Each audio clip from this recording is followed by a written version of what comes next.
শিলাবৃষ্টিতে ব্যাপক ক্ষতি হলো হুগলির পোলবা দাঁতপুর ব্লকে। ধান, পাট, তিল এবং সবজির ক্ষেত উজাড় হয়ে যায় শিলাবৃষ্টিতে। পোলবার আমনান গ্রাম পঞ্চায়েতের বীরেন্দ্রনগর, ডাকাতিয়া ভেরি, নতুন ভেরি, ডুবির ভেরি, হারিট গ্রাম পঞ্চায়েতের পয়ান প্রেমনগর, মথুরপুর মাঠে ব্যাপক ক্ষতি হয়েছে। গতকাল রাতে হঠাৎই কালবৈশাখীর ঝড় হয়, সঙ্গে শিলাবৃষ্টিতে পাকা ধানে মই হয়ে যায়। ফলন্ত ধান গাছের শীষ ভেঙে পড়ে। তিল, পাট গাছের ক্ষতি হয় বিঘার পর বিঘা জমি। বীরেন্দ্রনগরের চাষে গোবিন্দ কোলে জানান, 19 বিঘা ধান চাষ করেছিলেন, 9 বিঘা জমিতে তিল চাষ করেছিলেন। এছাড়াও ঝিঙে, শসা, বেগুন চাষ করেছিলেন। শিলাবৃষ্টিতে সব নষ্ট হয়ে গেছে। প্রায় 3 লাখ টাকার ক্ষতি হয়েছে। কি করে এই ক্ষতিপূরণ হবে বুঝতে পারছেন না। জগন্নাথ দেশে নামে আরেক চাষি বলে, শিল পড়ে জমিতে ধান বলে আর কিছুই নেই।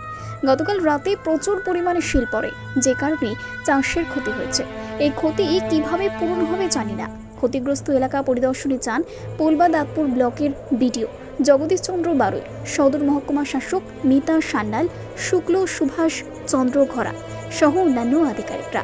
বিডিও বলেন, গতকাল বজ্রবিদ্যুৎ ও শিলাবৃষ্টির ফলে হারিট, আমনান ও বাবনান পঞ্চায়েতের বিস্তীর্ণ এলাকায় ফসলের ব্যাপক ক্ষতি হয়েছে। শিলাবৃষ্টির ফলে পাকা ধান নষ্ট হয়েছে। পাট, তিল ও সবজি চাষে ক্ষতি হয়েছে। অনেকগুলি বাড়ির চাল উড়ে গেছে। বিদ্যুতের তার ও গাছ ভেঙে পড়েছে। আমরা খবর পাওয়া মাত্রই আজ ওই এলাকাগুলিতে আমরা সরেজমিনে তদন্ত করে দেখছি।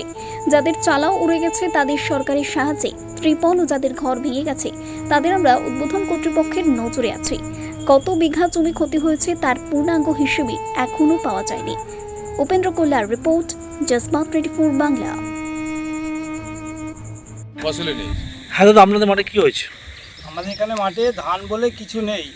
এত পরিমাণে শিলাবৃষ্টি হয়েছে যার জন্য আমাদের মাথায় হাত। তো এখন কি করা যাবে সেটা আপনাদের কাছে এখন বক্তব্য রাখছি। ক বিঘে ধান ছিল আপনার? ধান আছে প্রায় 15 বিঘে মতো। কি ধানে কি কিছু দেখা যাচ্ছে? ধানে কিচ্ছু নেই, মানে শীষ বলে কিচ্ছু নেই, ধান বলেও কিছু নেই। সব ধান একদম মরে শেষ। শিলের সাইজ হবে প্রায় 250-300। এদের দেখতে পাচ্ছি তিল গাছও সব নষ্ট হয়ে গেছে। হ্যাঁ, তিল গাছ, পাট গাছ, যা সবজি ফবজি যা ছিল সমস্ত রকমের কিচ্ছু নেই। কোন কোন মাঠ হয়েছে এখানে? এটা বীরেন্দ্রনগর হয়েছে, ডাকাতিয়া ভেরি, আর আশপাশে সব হয়েছে বনভেরি, তারপর কারিচা, রানী ভেরি, এইসব মাঠেও হয়েছে। নতুন ভেরি, কিন্তু কোথাও কিছু নেই। আপনার নাম? আমার নাম জগন্নাথ দেশি। আপনাদের? আমি একটা চাষি। আমার 19 বিঘে জমি ধান ছিল, একটা ধানও নেই। 9 বিঘে জমি তিল ছিল, একটা তিল গাছও নেই। ঝিঙে ছিল 1.5 বিঘে জমি, শশা ছিল 1 বিঘে জমি, বেগুন ছিল 8 কাঠা জমি, কিচ্ছু নেই। সমস্ত ফসল নষ্ট হয়ে গেছে। একটাও দেখতে পাচ্ছি না যে কিছু পাবো। কীভাবে হলো ওটা? কীভাবে বলতে, যে রাত্রে ঝড় হলো তার সঙ্গে মানে সিল হয়েছে, এত পরিমাণ সিল হয়েছে মানে সে বলা যাবে না। 250, 300, 400 করে সাইজের একটা সিলের সাইজ হচ্ছে 400-500 করে, এইরকম সিলের সাইজ হয়েছে। তাই সমস্ত তিল গাছের ডগ ভেঙে দিয়েছে। সমস্ত তিল গাছ তো একটা কিচ্ছু দেখা যায় না, মানে ফলন্ত তিল গাছ পর্যন্ত শেষ। ছোট থেকে বড় গাছ একটা কিচ্ছু নেই। ধানের তো একটা কাটতে হবে না। 19 বিঘে জমি ধান ছিল এবং পরের জমি চাষ করেছিল, সমস্ত পরের জমি চাষ করি আমি। মিনিটাই খালি আমার নিজস্ব। হ্যাঁ, আর চাষ করেছি সব পরের জমি। কত ক্ষতি হতে পারে মনে হচ্ছে? মোটামুটি 3 লক্ষ টাকার মতন ক্ষতি হয়ে গেছে। 3 লক্ষ টাকার উপর হবে তো কম হবে না, তিলেতে, কাটা ফসলেতে, ধানেতে নিয়ে। আপনার নামটা? আমার নাম গোবিন্দ কোলে। আচ্ছা, কালকে ঝড় জলে ব্যাপক ক্ষয়ক্ষতি কৃষির, কী বলবেন? গতকালে বজ্রবিদ্যুৎ এবং শিলাবৃষ্টির ফলে হারিট গ্রাম পঞ্চায়েত, আমরান গ্রাম পঞ্চায়েত এবং বামরানে বিস্তীর্ণ অঞ্চলে ফসলের ব্যাপক ক্ষতি হয়েছে। বিশেষত যে সমস্ত ধান পেকে গেছে সেইগুলো শিলাবৃষ্টির ফলে ধানগুলো পুরোটা নষ্ট হয়ে গেছে। এছাড়াও রয়েছে পাট, তিল, সে ফসলের ব্যাপক হারে ক্ষতি হয়েছে।